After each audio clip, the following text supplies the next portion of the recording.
Hi my dear friends, welcome back.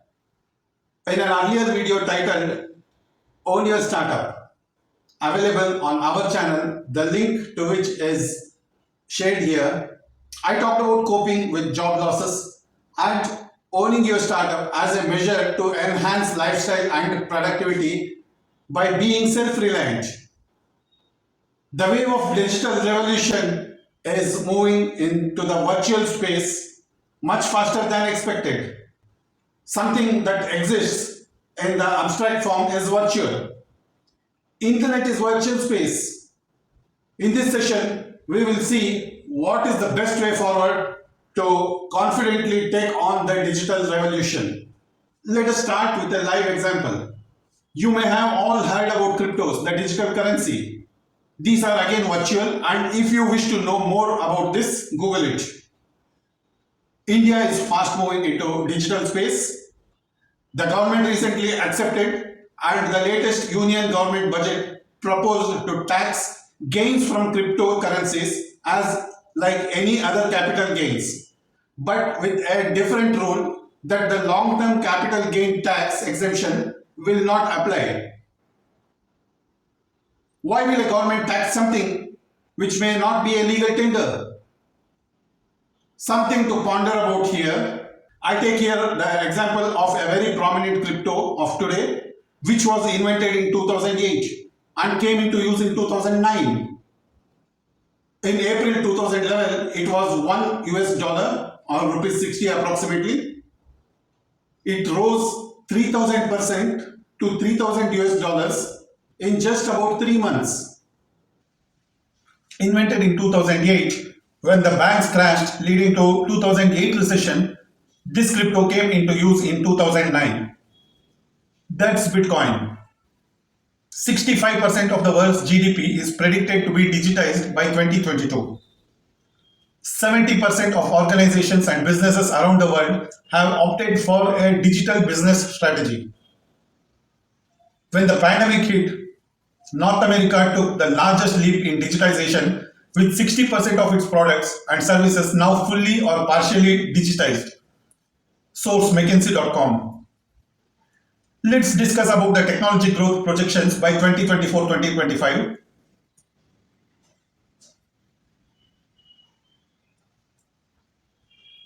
It is IoT, Internet of Things, artificial intelligence, robotics, drones, AR and VR. Now let's talk about blockchain.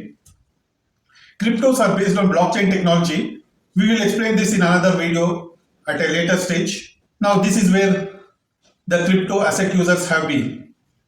It was 5 million in 2016, 18 million in 2017, 35 million in 2018, 101 million in 2020 quarter 3, 106 million in January 2021, 125 million in February 2021, 129 million in March 2021, 142 million in April 2021, and 203 million in May 2021, and in June it was 221 million. That is the number of crypto asset users.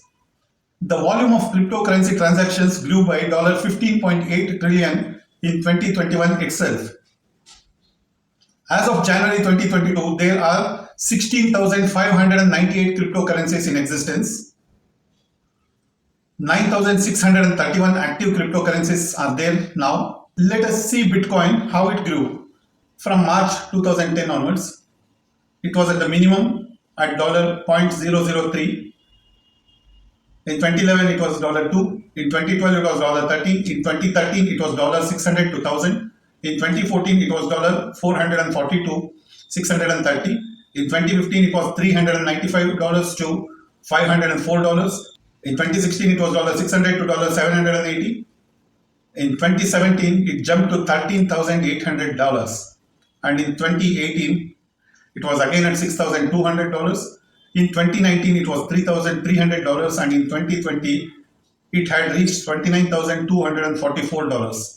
Now the Bitcoin price from January 2021 to present. In January 21, it was 38,406. February, it was 58,330. It had peaked. and March it was there at $58,734. In April it was 53,260. May it came down to 35,749, and by December 2021 it was $58,533. Again in January 22 it came down to 37,928, and presently in August it was around $23,913. You can just see the jump from just not even a cent in 2010 to $23,000 in just about 12 years. Bitcoin's price started from 0.003 in 2012. By 2022, worldwide spending on blockchain solutions will reach $11.7 billion. When you convert it in terms of rupees, what was just not even a rupee in 2010 is valued at about 17 to 18 lakhs now. No one had the slightest inkling back then that the digital platform would take over the world in this manner. Making small investments in the technologically advanced areas will help in the long way, but with caution, as usual with all investments, they are subject to market risks. Cryptos are blockchains, and a blockchain is a decentralized form of currency. Everyone who owns it or aspires to own it decides the value and acceptance of it.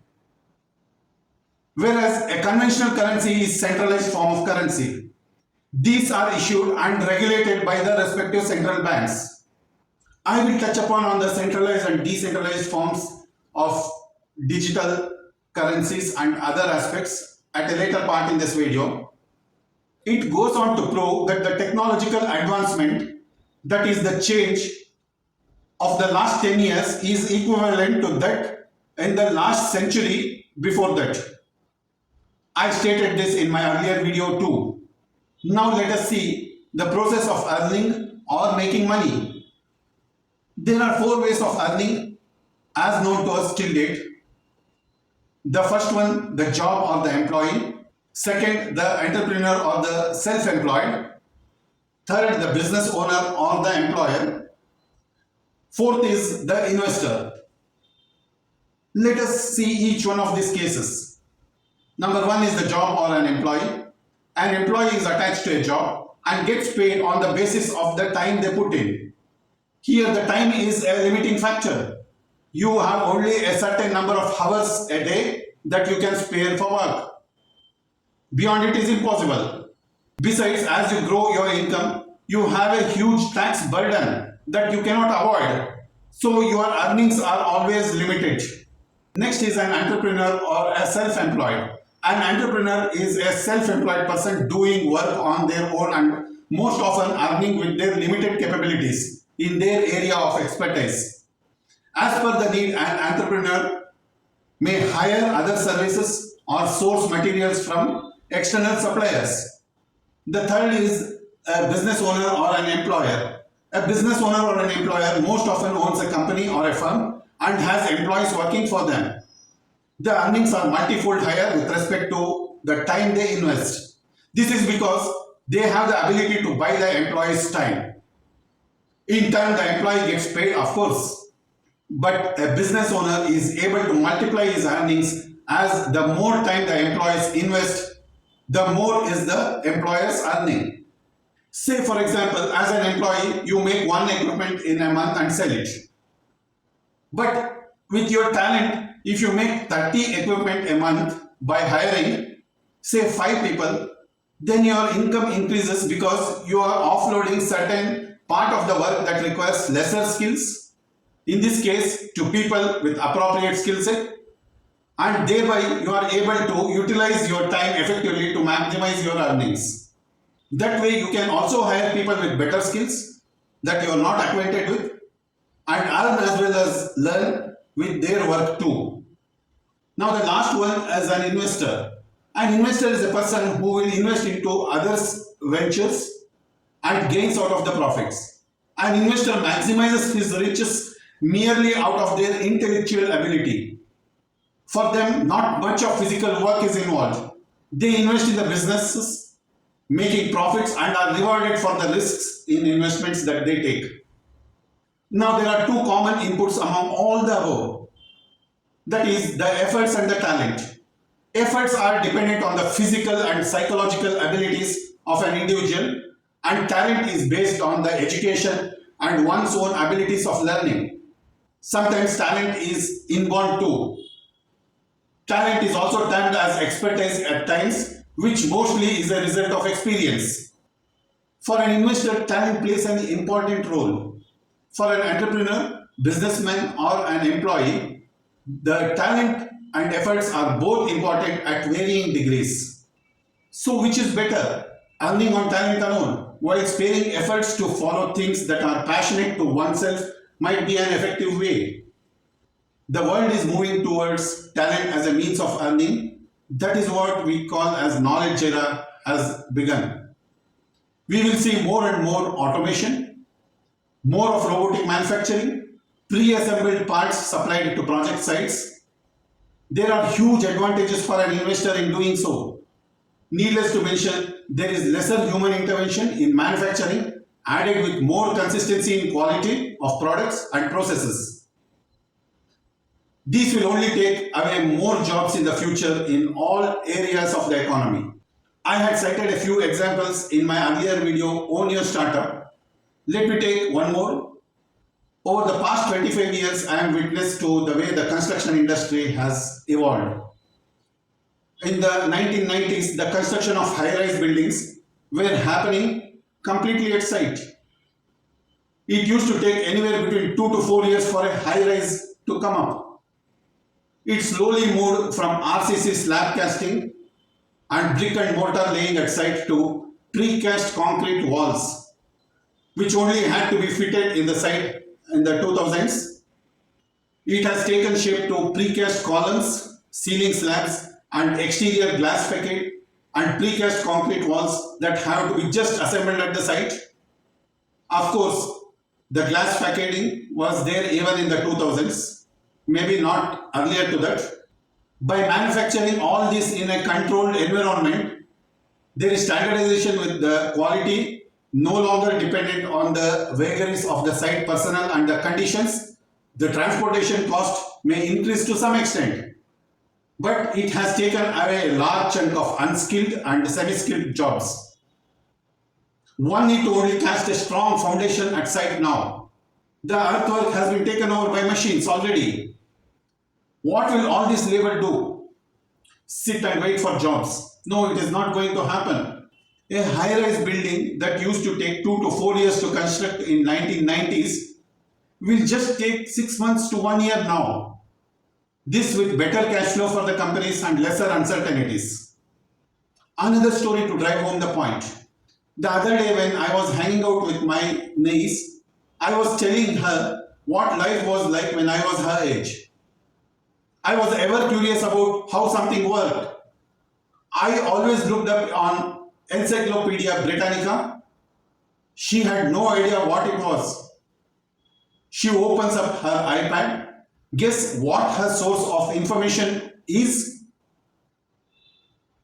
Wikipedia, the free encyclopedia. Amazing, right?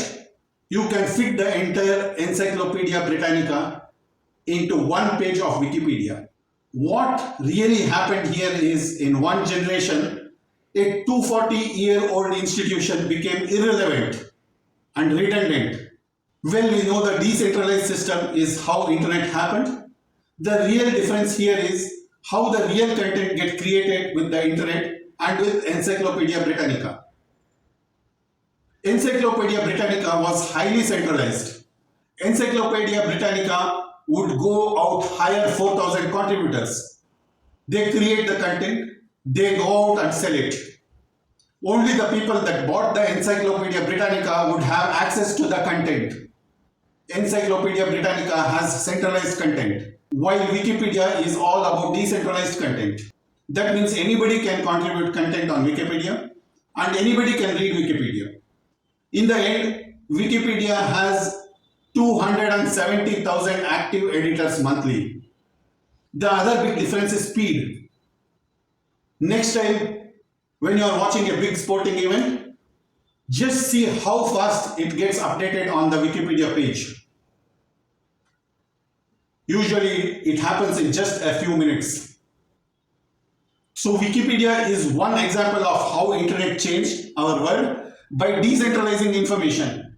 It is going to affect you and all. The world is fast moving towards decentralization and democratization.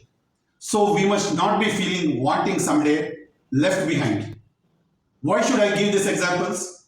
Because one has to be convinced to be nudged to act. Yes, the future is in digitization. The earlier you embrace it, the better. The laggards will find it difficult when they decide to enter into digital space.